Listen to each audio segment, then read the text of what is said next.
Right, and welcome to Family Matters this Sunday, the 14th day of April 2019. My name is Purity Museo and I'm sitting in for Edward Kabasa. And tonight we have a very interesting conversation on street families. We want to understand the dynamics, the strength, and also the unimaginable hardships that they go through. Do we even have any constitutional provisions to protect these children and families? That is the discussion we'll be having with our special guest tonight. Also, feel free to share with us your experiences, whether you've tested the streets, then why not? You can even DM me at purity_museo, and I will also be sharing your experience, because next to me we have a gentleman. His name is Otieno. He will be sharing with us his experience. He's tested, you know, if I can say that. He's tested the streets. He's now a reformist. He is currently a professional artist.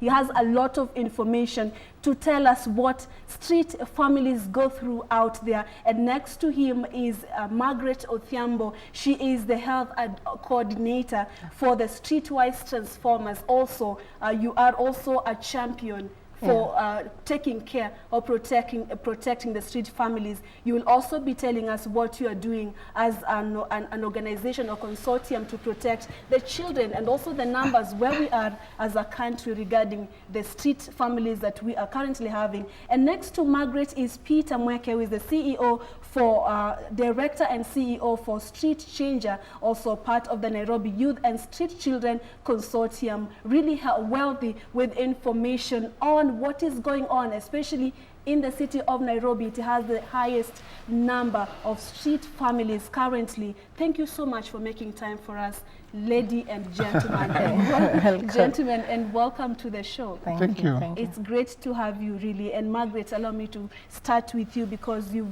are part of the Nairobi Consortium. Do we really have a statistics of the street families, let's say globally, even in Kenya? What are the numbers like?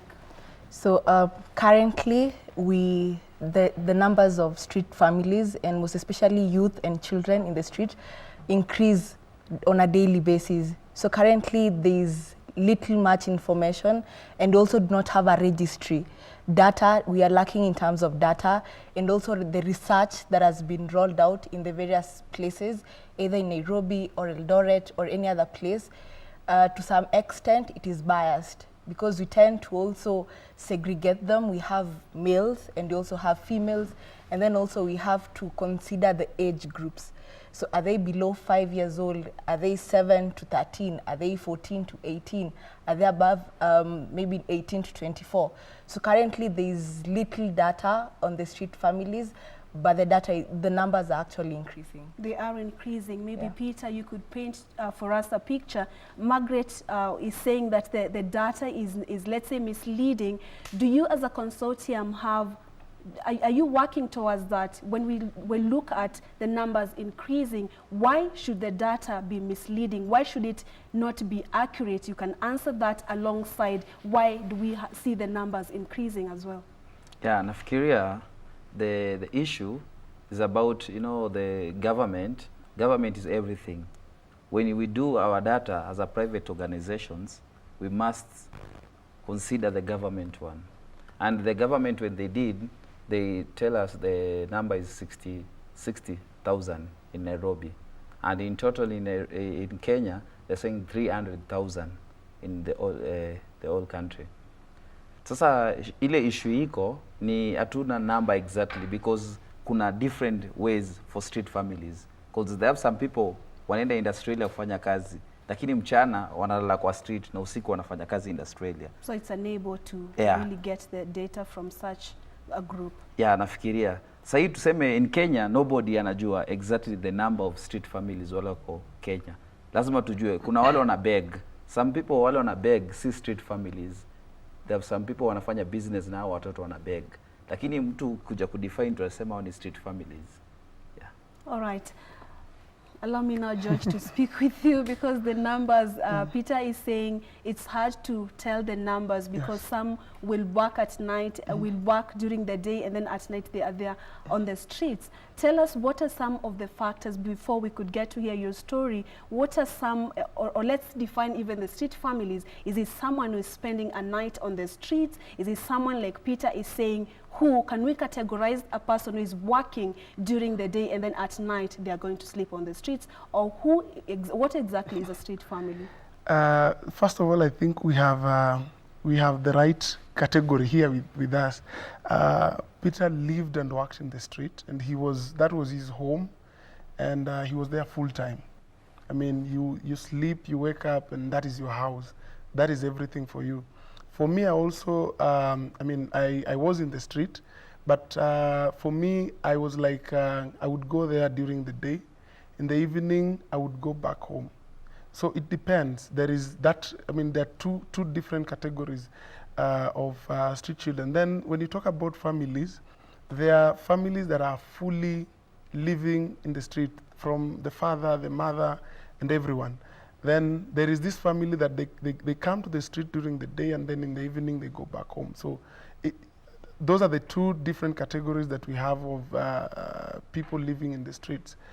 Then maybe briefly touching about the numbers that we're talking about, we appreciate and acknowledge what the government has done. They have the Street Children Rehabilitation Trust Fund, and through the trust fund, they did a bit of, can I say, census for street children in Nairobi, which to some extent was somehow not fair, because we have other street children who are not part of that. They were not captured in that data.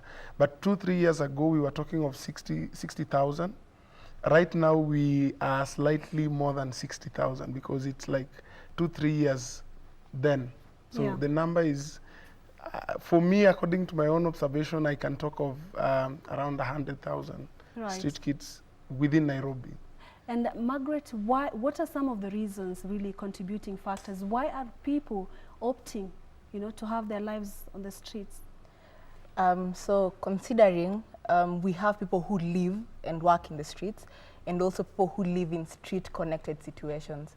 So in most cases, we usually have either economic background or social disruption, or even domestic struggles. So you get a child running away from home because of family problems, and possibly also poverty is also a cause, especially if a child has not gone through school, is not able to get certain things in life, and yet he sees other people getting the same.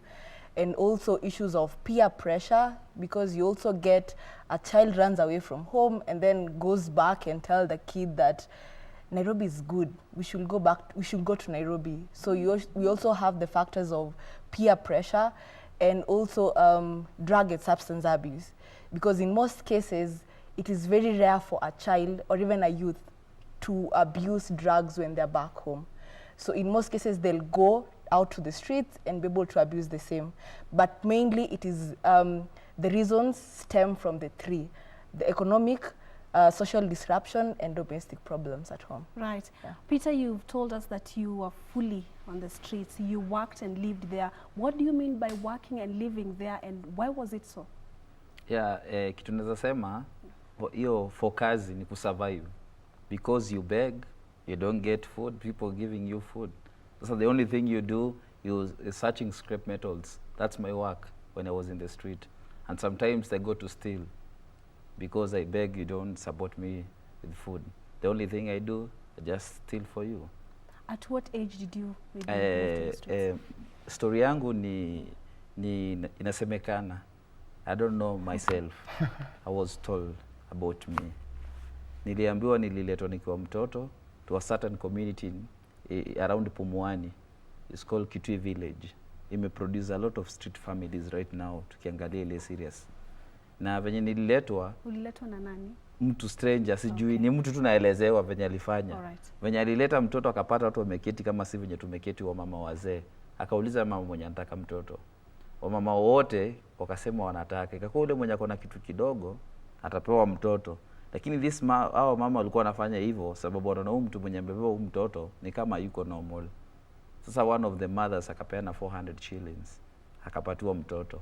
Sasa venye niligrow kwa huyo mama 2002 akakufa. Venye alikufa nilikuwa nursery. Venye alikufa ikakuwa sina place nilizaenda. Ile mali nilikuwa kwake kulikuwa na mali. Sasa kwa ile wale watu hiyo family wakaniambia you are not part of the family. Go away. Na ile ukweli ukiwa kwa society utaambiwa kwa tu ukweli wewe ni ulirokotwa. Wewe ulifanywa hivi. Sasa mimi nikaondokea. Ngatoka kwa hiyo family ngaingia kwa street. Sasa ni gani? Hiyo ni 2002. Ngajoin kwa street. Sasa venye nilijoin kwa street ngakuwa tu fully naishi kwa street na najipeleka shule. Ulikuwa kwa street wapi in specific? Mimi nilikuwa kwa street Isili. Na especially Majengo, lakini sana tunazungukaga ukiwa kwa street tuseme wewe ni wa Majengo, utazunguka uende Isili, utoke Isili uende Mlango. Unajua street saa zingine tunakuanga ni kama lap, mahali unafika mahali giza imeingia ndio unajiwekelea. Hivyo sasa nilikuwa street wewe hiyo. Lakini sasa mimi nilienda extend, mimi ni street na bado naenda shule. Sasa nilikuwa mimi ndio mzazi wakati kuna mkutano wa parents. Na mimi ndio na coordinate venye ndalipa mtihani cause nilikuwa nasomea shule ya organization. Na nikagrow mpaka sasa hivi venye nimefika, nilipelekwa jela in the process nikiwa nafanya hivyo kujipeleka shule na kufanya nini. What happened ndo ukafikishwa jela? Niliiba usiku, nilikuja na familia tofauti. Sasa sikuwa naenda mchana kwa street. Nilikuja na familia ya kuiba. Saa 10 usiku naenda kwa garage. Nishasoma hiyo garage mchana.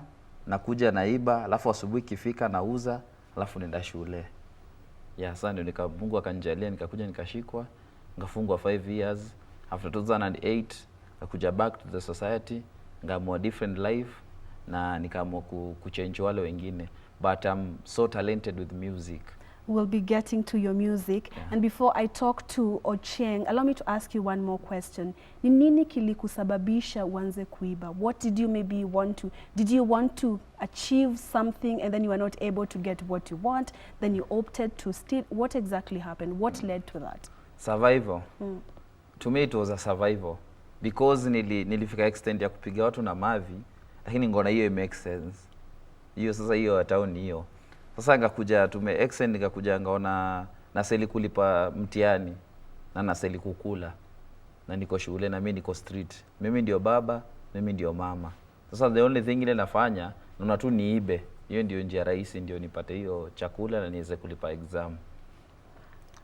Wow. Ochieng, for you it's different. You said you used to come to the streets during the day, then at night you are at home.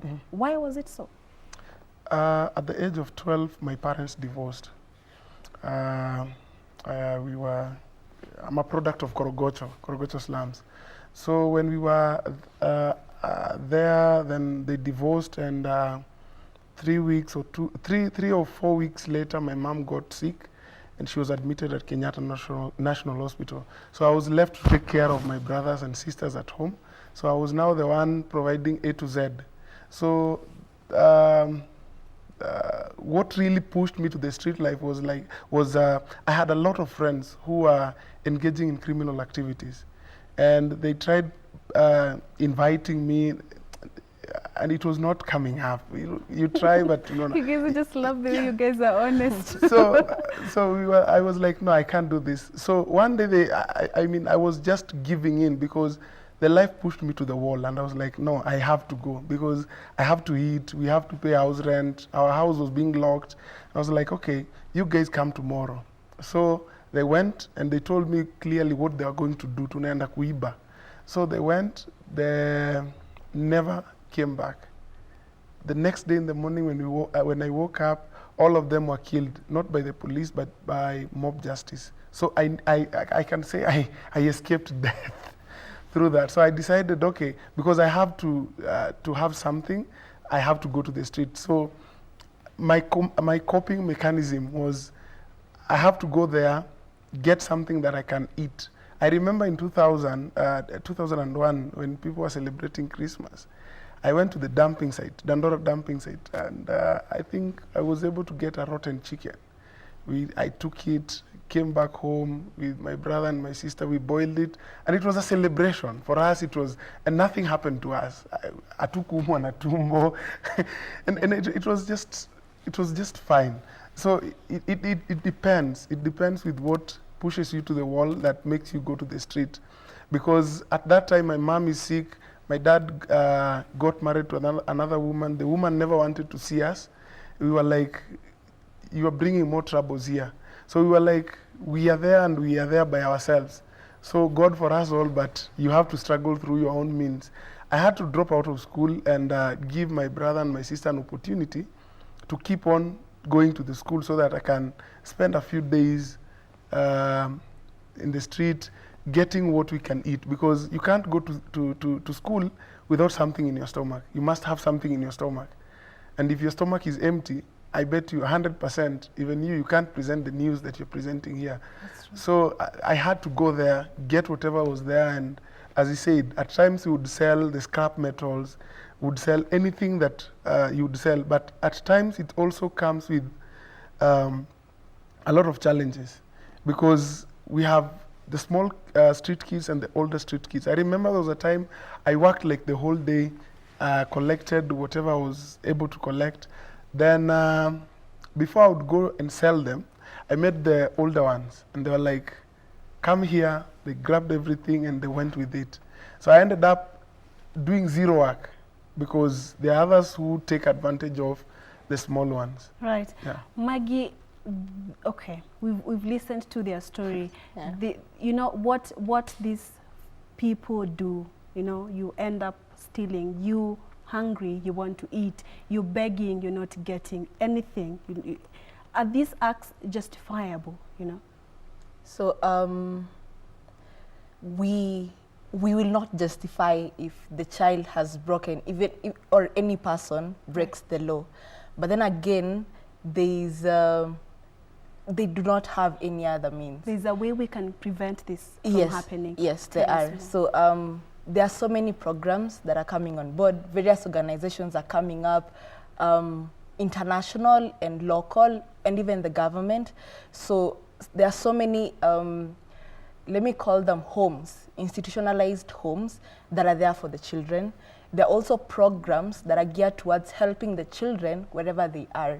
So there are so many, and there are so many also child protection laws that are there, and they are comprehensive. The child protection systems are very comprehensive.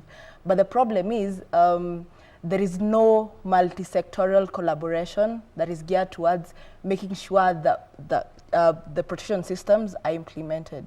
So at the end of the day, you'll get a child, a 7-year-old, for example, looking for scrap metals or anything else, or just a child begging the whole day, or even some go ahead and steal passes for people.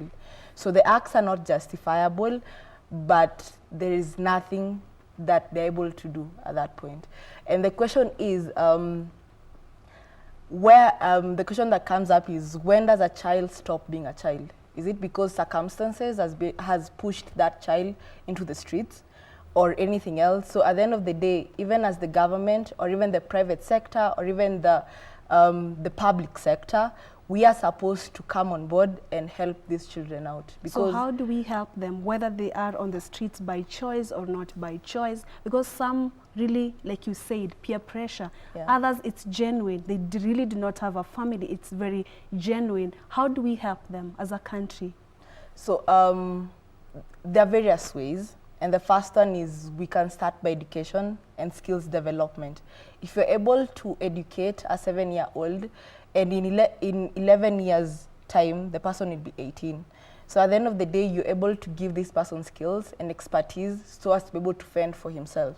Because even at the end of the day, the 7-year-olds, in due time, they'll still live in the street, and you'll find they get married in the streets and get kids still living in the street. So again, we have a different number coming on board. So aside also from education and skills, the children also have talents. So like, for example, he said he's an artist. So they have talents. Why don't we come on board and be able to promote these talents? And even at the end of the day, we also need to advocate and also come up with evidence-based resources that are able to, that will be able to assist in making of laws and policies in the country. And at the end of the day, also the policies need to be implemented. And also, we also need to take care of the well-being of the children. Are they sick? There's violence in the communities, physical, sexual, emotional. Are we able to take care of their well-being? Are we able to make sure they are healthy and safe wherever they are? If it's creating safe spaces for them, if it's homes that they can go, if it's families that they can go and be integrated in, or even, for example, the peer pressure. A child has just run away from home, but it's not like he's been sent away. So if you're able to bring back this kid and reintegrate him back into the society, that can also help. Right. And Peter, should we have all these children in the same home? Because there was a time the county of Nairobi had a decongestion, initiative through eviction of street children first. Was it the right way to do? And how do we ensure, because you really will not want to see a child out there on the streets. So was that plan really okay? And if yes, fine. If no, which is the best way to ensure that we don't see the really families out here on the streets? Yeah, for me, nafikiria the way kama hiyo system walijaribu kutumia na minister wetu ilikuwa harsh. Because these boys, right now tunaongea, my time, wakati mimi nilikuwa kwa street ilikuwa ni hard because hakukuwa na many supporters wala wana support hiyo kazi kwe tofauti. Lakini right now stakeholders ni wengi wala wanajaribu kusupport hao vijana wa street wabadilike na wasichana wa street. Sasa nafikiria the best ile ishaifanyika hapa Kenya ni ya let mama Wangare mother ilikuwa one of the best, kupeleka NOS nini, vijana ilikuwa the best. Lakini right now the county venye wanatry kufanya, lakini sasa sisi private one tunatry kuonesha the venye watajaribu kufanya hiyo kazi kwa better, si harsh. Hao watoto kule wametoka wamepitia situation tofauti. Because right now as long as bado tunaongelea kuhusu county, nafikiria tunastahili kuanza na familia zetu kwa manyumba, ndio tuweze kubadilisha watoto wetu. Tunastahili kuanza kwa familia zetu kwa manyumba. Yeah. And then Purity, just to add on, at times being on the street, at times it's not an option. It's not someone's wish. These kids are on the streets because of certain pressures.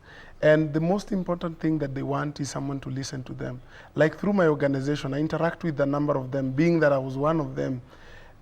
You give them that listening ear, they'll be able to open up, because using forceful eviction is not the solution. This is a child who has a number of pressing concerns which make them fight people on the street, which make them grab a number of things from people. They need people to listen to them. Then by listening to them, you'll be able to come up with a mechanism to know what you want. Because according to the legal frameworks, most of them, they talk about working towards the best interest of the child. So you see, these institutions are like forcing things.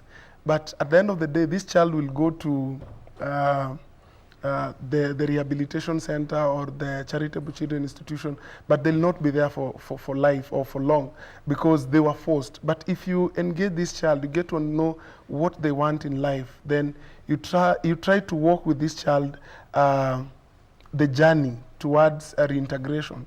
It will be very easy now for you to understand, where do I place this child? Because I've seen a number of them. You talk to them, you try to tell them that there is the importance of going to school and all that.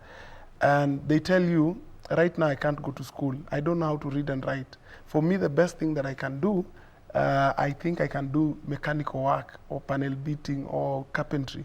That is where their heart is. And if you look at the number of cases of the children who have been taken through that process, most of them, relapse cases are very minimal.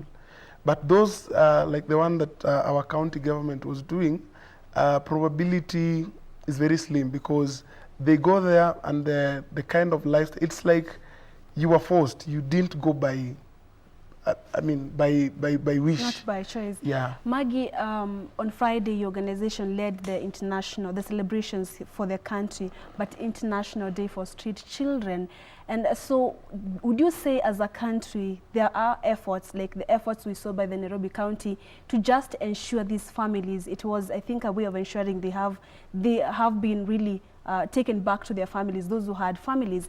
Would you say on Friday as a country there was something we had to pride ourselves in when it comes to protecting the street families?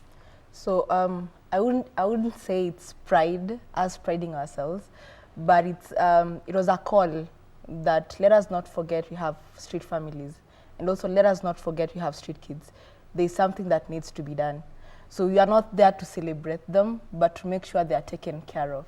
Are we supposed to make sure they have access to social services, access to basic necessities, access to just having a sense of belonging, and also protection and care. Yeah, so it wasn't really a celebration, but it was we're not there yet. We are not there. We need to advocate, we need to lobby for, like he said, is for the best interest of the child. So you cannot take, for example, a 16-year-old already has 2 kids. So you'll not take the whole family and take them to rehabilitation center, one rehabilitation center, meaning you'll have to make sure they are separated. So at the end of the day, we are able to support them where they are, and for the need, those who need to be taken out of that place, that is okay. But the International Day for Street Kids is just a reminder that we need to work towards making sure all these kids are taken care of, and the families are also integrated back to the societies. Right. Yeah. I think, sorry, Purity, just to make a quick interjection. I think the issue of street children should start with us, because if you look at the international level, the United Nations Convention, the committee that sits down to talk about issues related to children, United Nations Convention on the Right of the Children, they have been trying to, I mean, it's like we, the civil society, are the one trying to push them to get to embrace this day, because according to the UNCRC, every child is a child, be it that they live in the street, they are connected, whoever, they have a sense of belonging, and they're supposed to be protected by everyone. But it has taken long for even the UN to set aside for that date to be celebrated.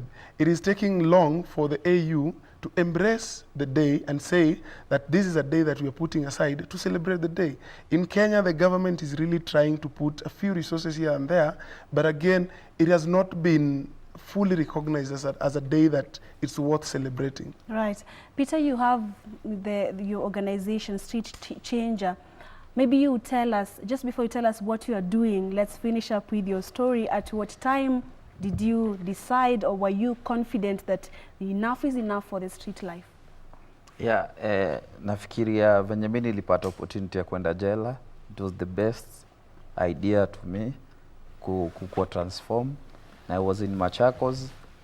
Then when I was nilikuwa napenda kuimba. Most of people wananiambia you can be a good artist. Na nikiwa kwa street unapata tu kama kina Jua Kali walikuwa wanaishi California. Sasa ukienda kwa bego wanakupatia pesa na kwa medo ukakule. Sasa hiyo kitu ilinimotivate sana, na kuna time nilipata opportunity kuwa featured one of the biggest media in Kenya. Niliweza, mtu mmoja aliweza kunidiscover, sikuwa namjua. Sasa venye nilidiscover akaniweka pale kwa TV, kwangu ilikuwa ni hard. Every time nafikiria kurudi kwa street ilikuwa ni ngumu, but nilikuwa na challenges sana, cause after nimetoka approved school nimekuja kwa ile community tena, nobody wanted to support me. The only place nilipata ya kulala, nilikuwa nalala kwa kampuni ya ice. Nishalala juu ya freezer for like 2 years. Juu na nalalaga tu juu ya freezer. Na ndio nikakuja ngamaliza class 8 because I was not good in class. Sasa venye nilikuja venye nimaliza class 8 2011, ngona hii life mali imefika, siwezi soma zaidi hapo. Nikisoma zaidi hapo ndarudi ile direction nilikuwa. Sasa ngaamua kufanya music full, na after that ngafungua program ya kuhelp other wale wenzangu wenye tumekuwa nao kwa street, cause wakati nilikuwa kwa street kuna kitu moja watu wengi wajuagi.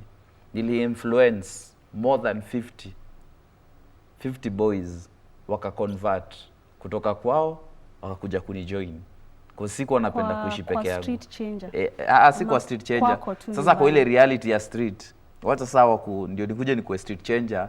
Wote ile ni motivate ni kuna wakati mimi nilikuwa naishi kwa street, hiyo time nilishikwa Kuna watoto walikuwa wanaishi kwao na wako na baba zao na mama zao, lakini akipigwa, akikuja kwa street na mwambia welcome, no rules, paradise. Wanakuja wanaishi na mimi cause na mimi nilikuwa naishi kwa street peke yangu. Sasa nilikuwa naona niko lonely. Sasa ile na wavuta inakuwa ni mzuri. Wakati kuja kushikwa nilikuwa na karibu 50, walikuwa wamefika 50, group ya watu 50 tuko kwa base yetu. Sasa kwa hivyo right now najaribu kufish because kuna wale mimi waonaga na feel bad.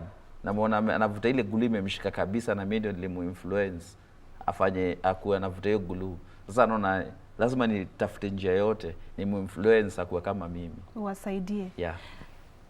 Turudi kwako Ochieng, maybe you tell us at what time did you also say, or were you satisfied that you could, because for you it was work, you know, you had to ensure your family is eating, your siblings have gone to school, you let them go to school and you stayed home. At what point did you now become a champion or a street changer? There is a nun in Korogocho who used to work with she was doing a lot of health work, and this nun came to realize about George because I was really passionate about education, and everyone I would meet every now and then I would tell them that I know I'm in the street, but one day, one time I'll go back to school. So this story reached the nun, and the nun was like, I would want to see this boy. So when we sat down, I talked. That is why I talked about the listening of the street kids. So the nun listened to me and she was like, what do you think I can offer? And she told me that, I told her that what I want is being taken to school. So she organized for a way I was able to be integrated to school. Again, it was a process because you are used to this life A, then you're being taken to life B, and you're trying to balance in between. But again, at the end of it all, the bottom line is the street life, it's a matter of perception and the choice that you make, what you want to become. And then who influences you around. Because if you have someone like Mweke now, he knows that life, he can hold your hand. If you have our good sister here, he knows that life, he has a way of working with you, then it will help you get out of the street life. And if you look at me, I mean, it's not bragging, but I've been a very strong advocate on issues related to drug and substance abuse, not only at the country level, but even at the international level, because many people have perception that that child who lives in the street cannot do something good. But if you look at George then, there was nothing you'd get out of me. But if you look at George now, really? I mean, I'm being called for a number of international forums and all that. So yeah. Maggie, what are some of the misconceptions that are out there? Because you interact with these children. What are some of the myths that the public have regarding these children? So just the way you started earlier, that possibly they're thieves or they're robbers, something of that sort. That is one of the biggest misconception in the society. And so many people will not want to interact with them, even at a personal level. You get a child begging you for money, and then you're like, you just shove that child away. So that is the biggest misconception. And then also the issue of drug and substance abuse. Most of them, to be able to survive in that environment is not a very conducive environment. So also you need something that will be able to keep you in there. So you get some kids really are into drugs because of the pain, the cold, the violence that is there. So they are able, also the drug and substance abuse. So also at times you see a child and he's so much wasted into especially the glue and MC is jet fuel, right? Yes. So those are the major two misconceptions. And also we get to think that nothing can come out of that child. So if you get, you meet a child and all, maybe he steals your purse or anything of that sort, you get to think maybe he's not like the other children. Because most of the time is they're able to survive in the street and not even get sick most often. But we have children living in homes that still are prone to diseases. So also it's about their immunity, their well-being. So again, that is also another myth that is there. Yeah. All right. Let's talk about you said you are a professional artist. Yeah. Maybe let's talk about that. What do you do now? You're reformist, live from street. Now we are seeing a brand new Peter, you know, ready for the market. What is your music like? Is it gospel? Is it? Yeah. Kitu nili nafanya wenzangu leo nalia noneni hii imani hali yangu mwaijua ndio chokora pipani wala sikujitakia kuzaliwa duniani hukuwa ni kama ruru mashishida kama tena kulala barazani kuishi pamoja tundu ni maisha ya kara ya mkono mdomoni usiku sina raha kupambana na kunguni ukani kitamani kujiua kama chungu unavobaki sikufuu wala si hukumu ukweli wa mambo na achia jiwafu maisha yangu fukara naishi kwa kujikaza check my youth wanavo struggle venye lefi navyogo vijana tuna struggle wiki ikianza rambili tuko seli mwezi kiisha tumechoka kwenda jela na slot nauliza. Wow. Street life, street life, street life. I know, street right? life. That's street what you life, do. Street life. Please God, help me. I want to change my friend in the street. I want to change my friends in the street. Yeah. That's what you do. You're Yeah. a rapper. That's the only professional Hiyo ni yangu. professional yako. And is it pegged on the life on the streets, ama you have different other music that you're doing? Is it music? You're a rapper? What exactly do you do? Ni nafanya music na rap Nafanya. na sing. But right now what I'm doing, I have a studio. It was Stray Music Studio in Greenspan. Na try kusukuma wengine. Kuna wengine wajapata opportunity kama yangu. Niko favored but siko talented sana kuwashinda. Kuna wengine wako na talent But sana you're kunishinda. talented sana. If that was not crammed, man, Yeah. you're talented. Or you are reading, you've written it somewhere. Kuna wengine wako juu yangu zaidi. Sasa na try kuonesha the way. Because kuna tosha give up. Wako na haiwezi. Sasa mimi naonesha it's possible. Sasa right now niko na wasanii kadhaa na manage. Kama kuna moja anaitwa Baridi.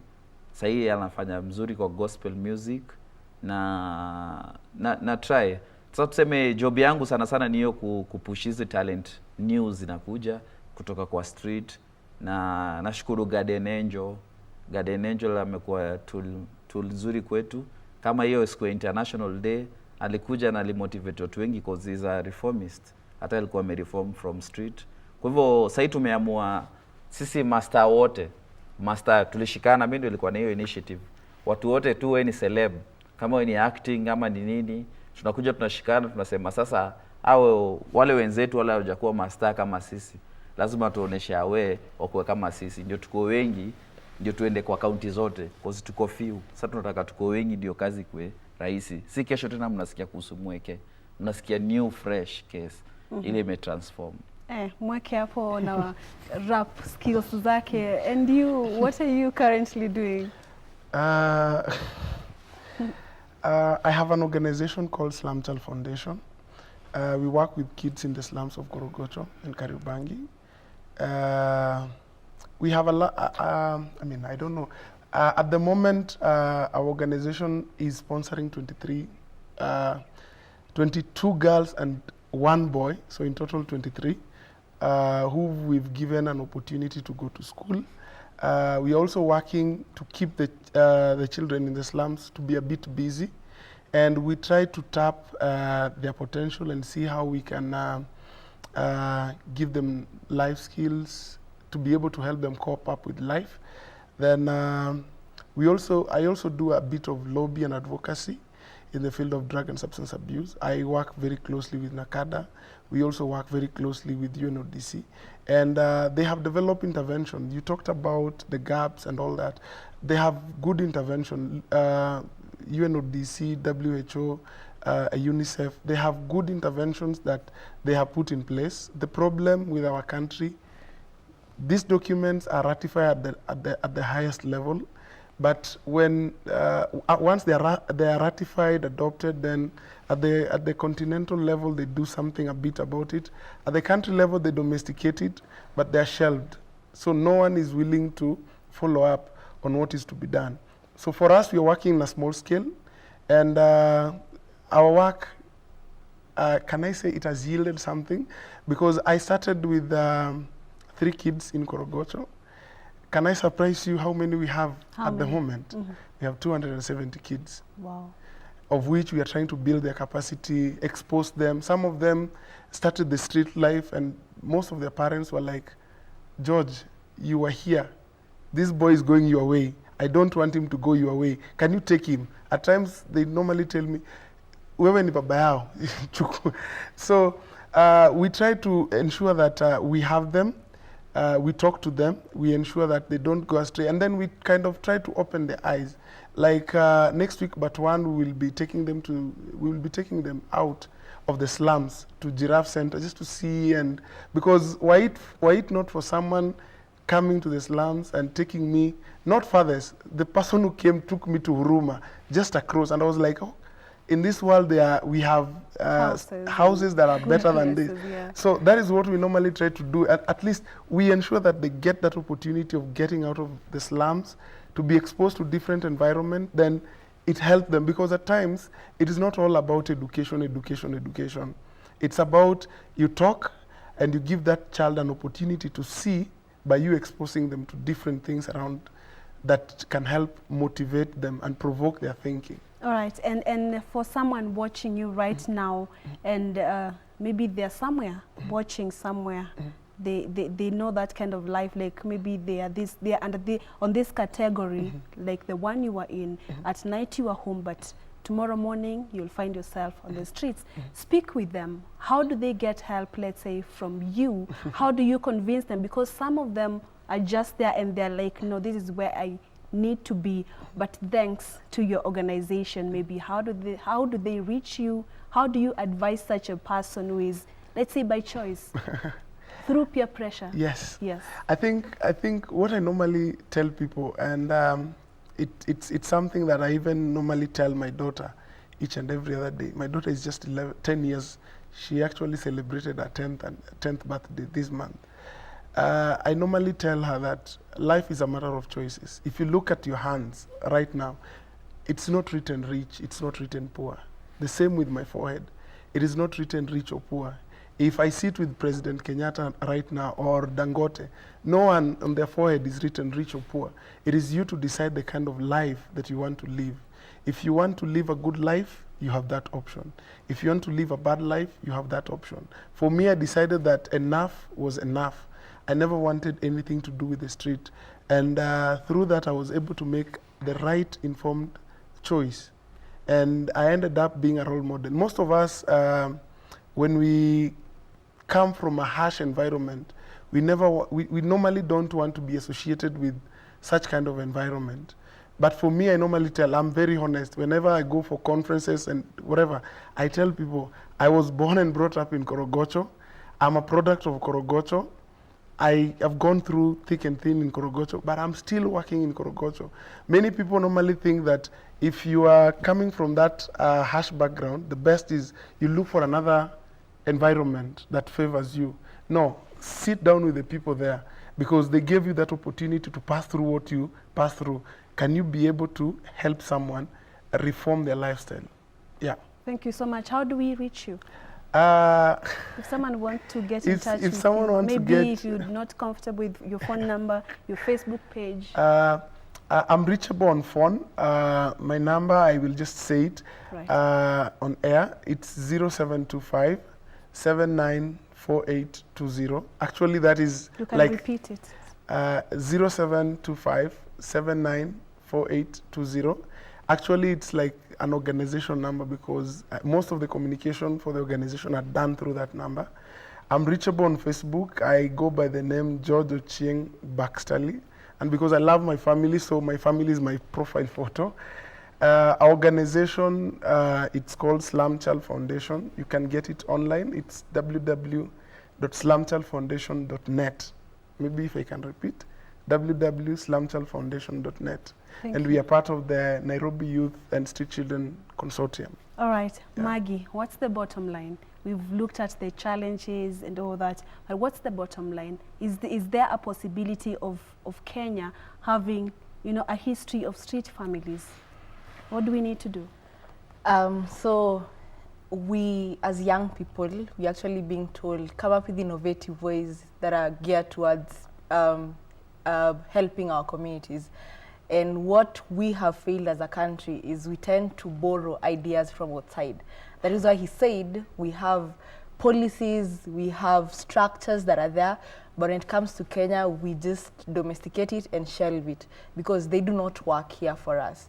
So we, as a consortium or as the public sector or the civil society and even the government, we need to come and sit down as stakeholders and come up with structures that are fit for us as a nation, structures that are fit for us as Nairobi, as Eldoret, that will be able to track its implementation. And also, I work with streetwise transformers. So with streetwise transformers, it's all about we are striving to restore the human dignity for the youth and the children in the streets and street connected situation and also the slums. Right. So at the end of the day, we try to reach the marginalized communities, which are actually the street. Maybe you can also give us your contact, how we can reach you. So you can reach us through our social media platforms, Facebook and Twitter, that is Streetwise Transformers. So, and also you can go to the net and search us. It's www.streetwisetransformers.co.ke. So at the end of the day, as an organization, we try to reach one African child or youth, one at a time. So at the end of the day, we'll try to reach each and every child, each and every young person out there in the streets, and that is what we aim to do. All right, thank you, Ocheng. Thank you, Maggie. Maybe because of time, I'll finish with you and you'll give us another piece from your list. But quickly just tell us how we can find you. How do we get you, maybe through your organization? Yeah, the Street Changer in Facebook, yeah, in Twitter, the Street Changer. And especially if you have good talent, you can reach me in Mweke Msanii. Yeah, Mweke Msanii. Yeah. Thank you all. It was such a nice conversation. I have learnt a lot about street life. You know, you guys are so confident about your life and it's good, you know. And we hope you've enjoyed the show and also you've learned from our discussion tonight on Street Families. It has been great to have you really take your time and watch Family Matters tonight. My name is Purity Musea. Do have yourself a lovely night. And George, as we wind up, you can give us, not George, sorry, Peter, as we wind up, just another piece. Right. Wala si hukumu, ukweli wa mambo na achiaji wafu, maisha yangu fukara, naishi kwa kujikaza, check my youth, wanavo struggle, venye life inavogo, vijana tuna struggle. Yeah, tumetoka kije, ile mtaa inaga jokes, tumetoka kije, ile mtaa inaga jokes. Thank you Nani so alia much. maisha Sofia hadi Angola digo hadi ndani kinyago. All right. Thank you so much. Thank you so much. It has been a wonderful conversation. Thank you a lot. Good night all. Thank you so much. That's it for Family Matters. We'll see you again next week, but with Edward Kabasa.